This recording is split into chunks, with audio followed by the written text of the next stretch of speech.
আসসালামু আলাইকুম, বিসমিল্লাহির রহমানির রহিম। সকলকে স্বাগত জানাই অনলি কুকিং রেসিপি চ্যানেলের পক্ষ থেকে। আজ আপনার লগে লইয়া আইছি সুজি দিয়া যে মজার একটা মিষ্টি রেসিপি। এই রেসিপিটা একবার যদি আপনারা বাসাত বানাইন তাইলে বারবার খাওয়ার মন চাইব। তাই অক্কা সকল আপনারা লইয়াই মিষ্টিটা বানাইলাই। একটা কড়াইত আমি 1 কাপ নিয়ে নিলাম সুজি। এখানে আমি 1 কাপ সুজি দিয়ে বানাইলাম, আপনারা চাইলে আরো বেশি সুজি দিয়ে এই মিষ্টিটা বানাইতে পারেন। এখন সুজি আমি 1 থেকে 2 মিনিট লাড়াচাড়া করিয়া ভাজিয়া নিমু, যাতে সুজির খাঁচা গন্ধটা না থাকে। ওটার লাগে আমি বাজলাম। আপনারা যদি না চান তাইলে নাও বাজতে পারেন, কিন্তু বাজিয়া মিষ্টিটা বানাইলে যে মজা লাগে খাইতে। আমার সুজি বাজা হয়ে গেছে। এখন এর মাঝে দিয়া দিমু 2 কাপ লিকুইড দুধ। এখানে দুধের পরিবর্তে যদি আপনারা চান তাইলে পানি দিয়ে বানাইতে পারবা, তবে স্বাদ কোনো অংশে কম হইতো না, ঠিকও মজা লাগবো খাইতে। 2 কাপ আমি দুধ দিয়া এখন লাড়াচাড়া করিয়া গুটাইয়া আমি একটা গুল্লা বানাইলিমু। দেখবা আস্তে আস্তে সুজিটা শক্ত হয়ে যাব। দুধের লাগে মিশিয়া আস্তে লাড়াচাড়া করার বাদে দেখবা এটা সুন্দর একটা গুল্লা হয়ে যাইব। আর ইনো আমি সামান্য পরিমাণে একটু লবণ দিলাম, যাতে মিষ্টিটা খাওয়ার সময় আর একটু বেশি মজা লাগে। এর কারণে আমার গুল্লাটা বানানি হয়ে গেছে। এখন একটা প্লেটও তুলিয়া নিমো,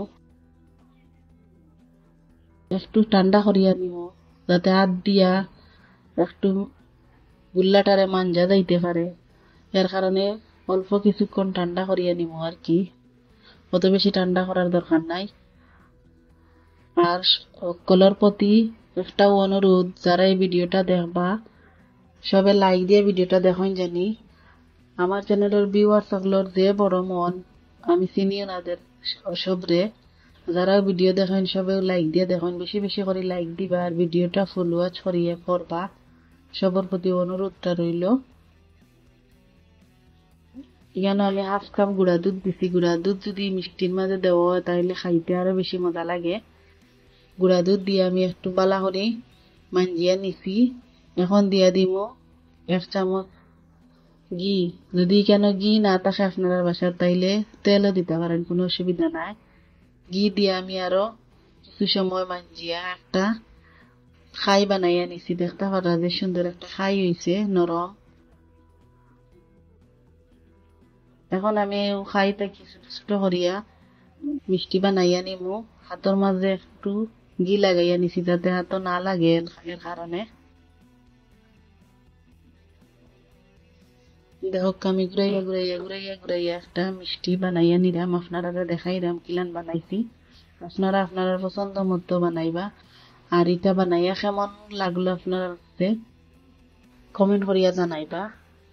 এই মিষ্টিটা বানাইয়া খাওয়ার পরে আপনার কাছে কেমন লাগলো আপনারা জানাইতে ভুলেন না যেন, কমেন্টের মাধ্যমে জানাইবা। আমার একটা মিষ্টি বানানি হয়ে গেছে।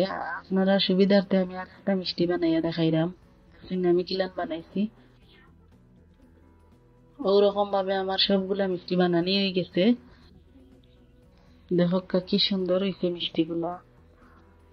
অল্প সময়ে কিন্তু বানানি যায় মিষ্টি। এই মিষ্টি বানাইয়া খাওয়ার পরে মনে হইব যেন বাইরের দোকান থেকে কিনিয়া নিয়ে খাইছি।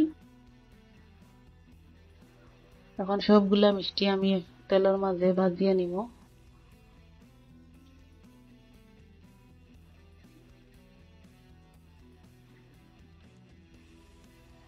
আগে থেকে আমি তেল গরম করিয়া নিছি। এখন তেলের মাঝে একটা একটা করে মিষ্টি দিয়া দিলাম। দেখো একলগে কিন্তু দিন না যেন না হয় ভাঙ্গি যাইব। আমি একটা একটা করে দিলাম। সব দিছি না, অর্ধেক দিছি, বাকি অর্ধেক রাখি দিছি, পরে বাজমু।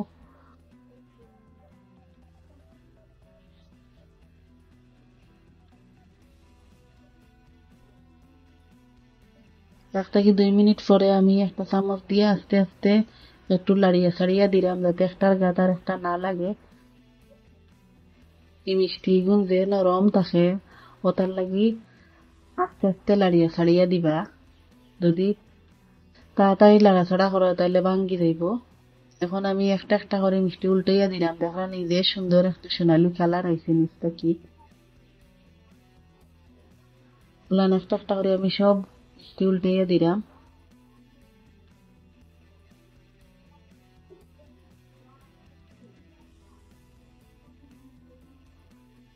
আবারও উল্টাইয়া পাল্টাইয়া 1 থেকে 2 মিনিট ভাজিয়া যে সময় দেখবো সোনালি কালার আইছে, যে সুন্দর কালার আইছে, ওখানে আমি নামাইয়া নিমু। ওখানে খুব সুন্দর একটা কালার আইছে। এখন আমি সবগুলা মিষ্টি একটা প্লেটের মধ্যে তুলিয়া নিলাম। আর কিলান ভিতর থেকে কিলান ফুলছে আপনারা দেখিয়া বুঝতে পাররা, অনেক সুন্দর হইছে মাশাআল্লাহ।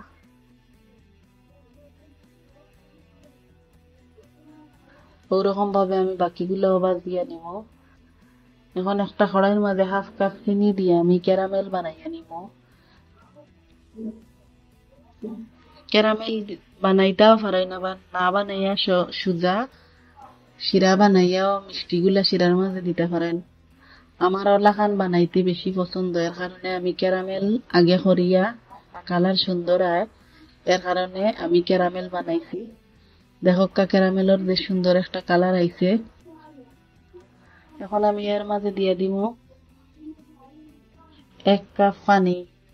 পানি দেওয়ার পরে ক্যারামেলের উপরে দেখবা তক্তার মতো শক্ত হয়ে দিব, কিন্তু আপনারা ডরাইন না জানি এইগুলা পানির লাগে আবার মিশিয়ে দেব চিনিগুলা।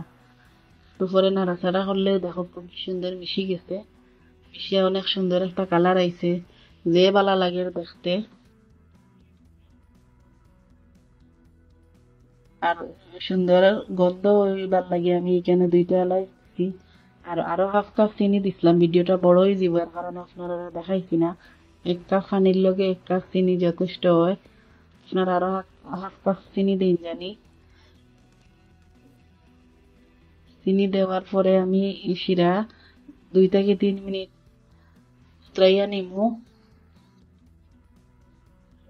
অত বেশি ঘন করার দরকার নাই, 2 থেকে 3 মিনিট ত্রাইলে হইব। তখন চুলা বন্ধ করিয়া এখন আমি একটা একটা করিয়া সুজি এর মাঝে দিয়ে দিলাম শিরার মাঝে।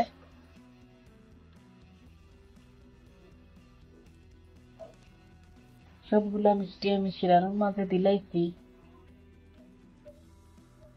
এখন বালা করে লাড়িয়া ছাড়িয়া নিমু, যাতে সবর গার মাঝে শিরাটা লাগে, এর কারণে।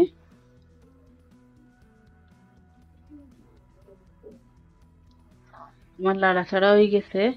এখন ডাকিয়া 20 মিনিট অপেক্ষা করবো, যাতে মিষ্টিগুলার মাঝে শিরা ভিতরে আমাইতে পারে, ঢুকতে পারে। এর কারণে আমি 20 মিনিট রাখবো, অত বেশি রাখার দরকার নাই, 20 মিনিট রাখলেও হয়।